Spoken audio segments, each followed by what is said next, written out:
benvenuta. È meravigliosa, che dite?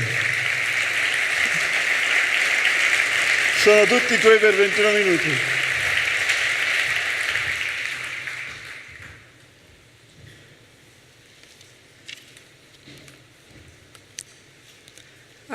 Grazie, Patrizio. Buongiorno a tutti. Good morning, ladies and gentlemen.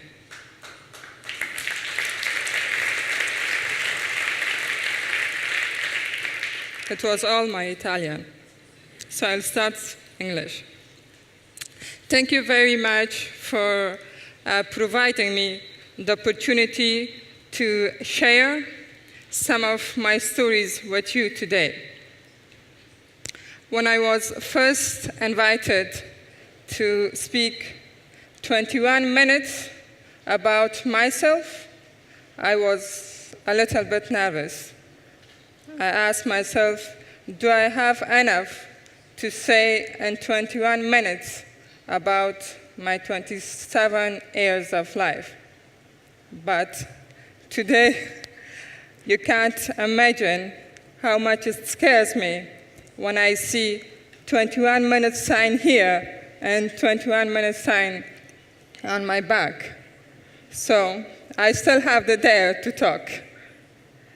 It was not only the problem of being young, it's because I have almost the same experience all my life. I was born in war. All I have seen is war. So today, I have nothing to say here, but to share a short diary of my sad memories and what has happened in my ill-fated country, Afghanistan. From the moment I could open my eyes, I saw my village turned to rubble by a Soviet airstrike.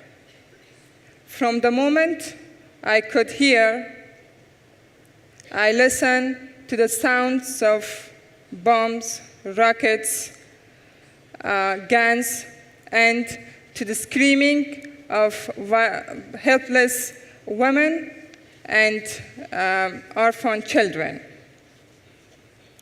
Before I could even walk, I was a survivor of war, as many of my people in the village were killed by Soviet bombardment. My parents somehow held onto me and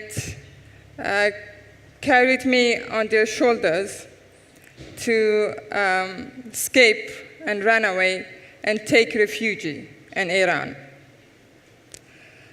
Though they escaped, but it was not a happy journey. The Iranian police border shot dead my 12-year-old brother and then wounded my father and sister. We were not the only family to grieve. There was dozens of others who lost their loved ones to find a secure place to live. We settled in a remote desert area close to the Iran-Afghanistan border, far away from a town. And soon after, thousands of other people joined us. This camp was truly a living graveyard where miseries by all definition had endured. The shocking part was the ruthlessness of the Iranian police with Afghans that could only be compared with the treatment of the slaves. There was no school, no health facility and no clean water in that refugee camp. I still remember the sad memories of those children who died in front of my eyes. Of the hundreds of helpless children at that refugee camp, I was one of the fortunate to get into a golden wagon and leaving for Pakistan, where children at least could get an education.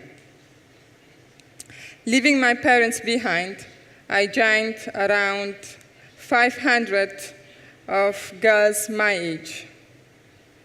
And we were living in a hostel in a camp near Peshawar, Pakistan.